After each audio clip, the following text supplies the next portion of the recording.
YouTube, Bagpiper here. As always, running out the door to go to work. I'm sure y'all are wondering, why is this guy always running out the door to go to work? Well, because I work seconds and my wife works first. So I go out to have lunch with her to spend some time with her. And her lunch always ends right when I have to be getting ready to go to work. So I'm always rushing out the door, it seems.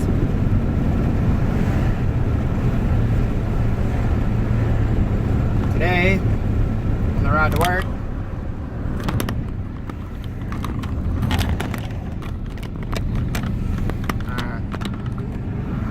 technical difficulties. On the ride to work, I'm smoking my Briar Pocket. And in it, I have some Gatlin Burley's chimney smoke.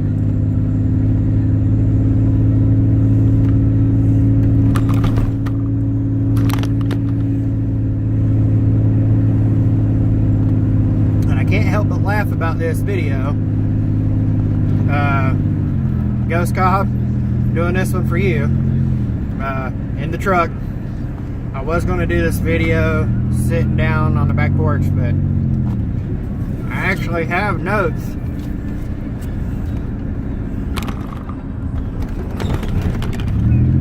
I need to get a new phone holder apparently.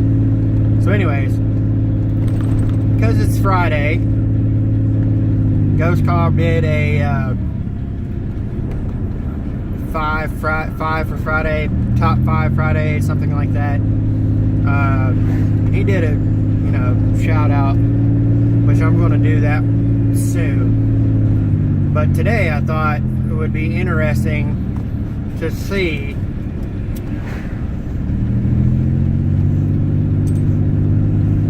what my top 5 best and worst tobaccos were so far.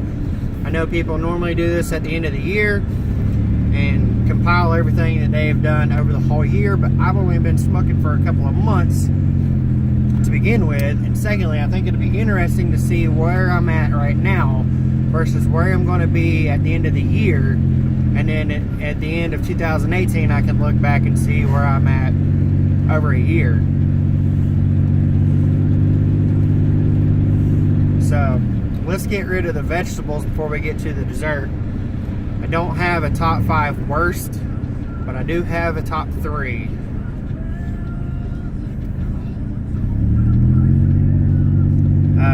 Number 3, Captain Black Original. Number 3 and number 2, Captain Black Dark.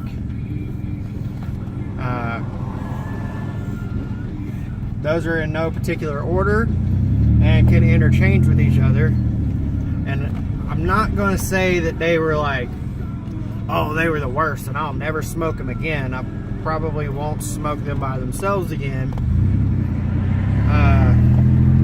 But they were just so bland and they were unimpressive, and I didn't enjoy it, and I would use them as a filler for something, but that would be about it.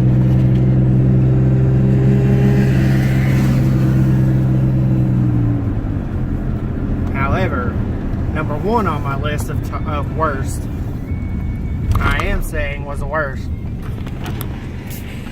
and I will probably never smoke again, is Carter Hall. Don't tell Derek Tent that. I don't want to upset the mayor, but I tried it in a cob and I tried it in a briar, and both times were super nasty.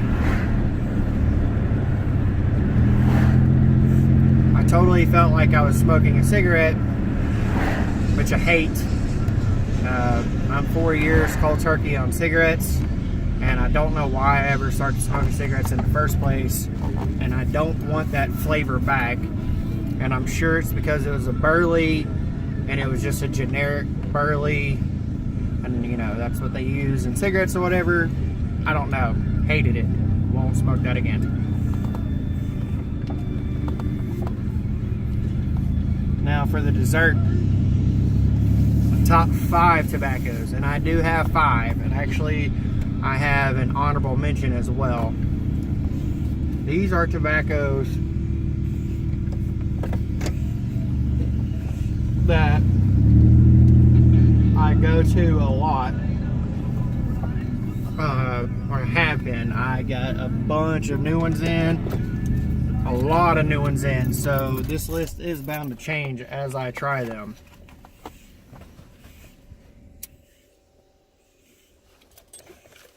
And in no particular order is Gatlin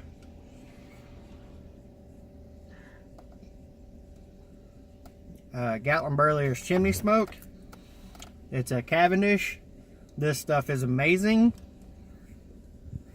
and I will be going back very soon to buy more.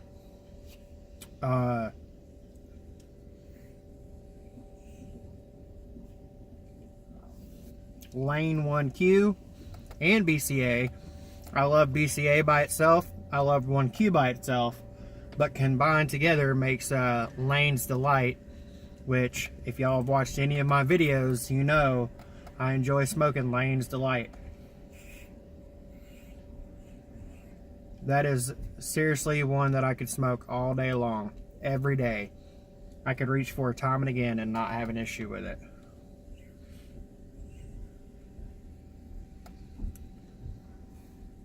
Sutless Black Cherry.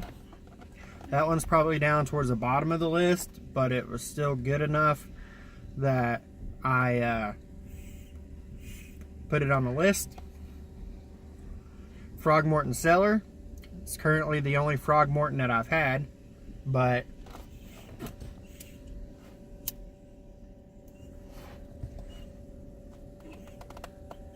the Latakia and that speaks to me, and I love it.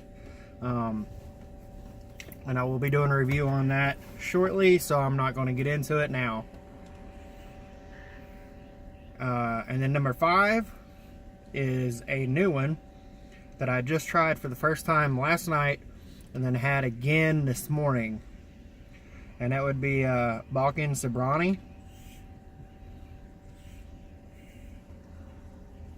And I will be doing a review on that soon, so I'm not going to get into that one either.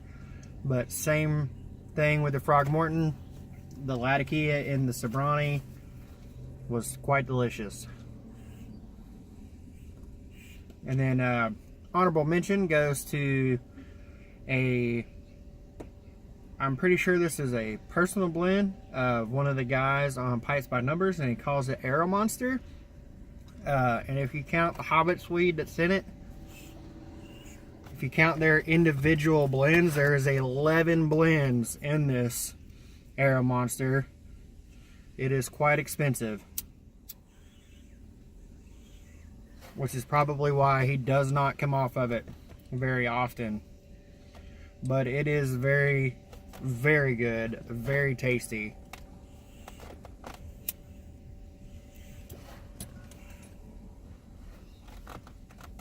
Tonight I will be smoking Cult Anonymous. Just got that in from an order came in today. I also got Elaine's Dream and another one I can't remember. I have the Sobrani, I have the Cellar, I have like 15 other ones that came from Smoky Mo, so I will be doing reviews. I like to go through 3 or 4 bowls before I do a review, just so I can get the flavor down. So be patient, those are coming. And yes, more of those will be on the back porch, where I'm not so scatterbrained as I am in the truck. Ghost Cobb, I'm looking at you. By the way, that gray ghost that you posted, that you shared today, I'm gonna have to get some of that. That looked, just the way you made that sounds really good. Not only for me, but for a fellow piper at work who loves his sticks. I think he would enjoy that one too. So speaking of work, I guess I need to go. So I'm gonna let y'all go. Until next time, keep them full lit and rolling. Bagpiper out.